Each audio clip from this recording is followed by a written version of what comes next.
Normal lang po sa isang tao ang magalit pero ibang usapan na raw kapag ang nagpupuyo sa damdamin na uwi sa pananakit.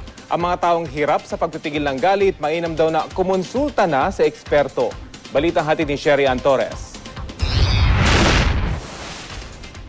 Sa kuhang ito ng CCTV, kitang-kita kung paanong binuhusan ng tubig at binato ng customer na si John Paul Encinas ang kaherang si Marjorie Reynaldo. Sa tindi ng kanyang galit, sinubukan pampakainin ng pera ni Encinas si Reynaldo. Kwento ni Encinas, nagpantig ang kanyang tenga dahil sa di umano'y pambabastos sa kanya ng kahera nang singilin siya nito. Minsan na ring umani ng batikos ang pananakit noon ng motoristang si Robert Blair Carabuena sa MMDA Constable na si Saturnino Fabros. Nagalit daw si Carabuena nang pahintuin siya ng traffic enforcer. Ang ganito reaksyon, kalimitang nagmumula raw sa pabugsong init ng ulo.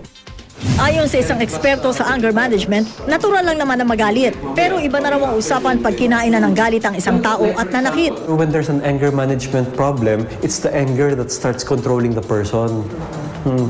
And then there's the risk already of harm towards other people, towards property, or towards oneself. Ang driver na si Mang Alex, palakaibigan, wala sa kwentuhan, pero masama raw kung magalit. Ilang beses na kayo napaaway dahil sa ganun bagay? Madami na. Simula nung binata pa ako. Minsan nga raw, maging ang kanyang misis na pagbubuhatan din niya ng kamay. Pero matapos mabulag ng galit, balot naman daw siya ng pagsisisi. Ayon pa sa isang eksperto, ang mga taong nanginginig sa galit, nagdidilim ang paningin, umiinit ang leeg, at may ugaling magtiimbagang at magkuyom ng palad sa gitna ng matinding emosyon, maaari rin daw itong mauwi sa pananakit. Kaya ang dapat gawin, once they start feeling that, they have to back off already. You know, kasi the best immediate band-aid for problems, no, is to stay away from the situation. Habang you're out of the situation, dapat libangin yung sarili.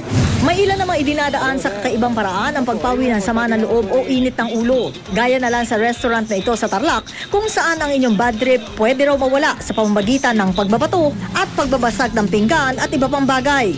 Ang iba idinadaan na lang sa pag-inom ng tubig, paghinga na malalim, pati pagbibilang para lumipas ang galit. Pero panandalian lang daw na solusyon ito. Payo na eksperto, sa mga taong mahirap magpigil ng galit, maiging kumonsulta sa mga psychotherapist. Pero si Mang Alex, may maiging pangontra raw sa nagpupuyos na damdamin. Punta na lang ako sa isang tabi. Tapos,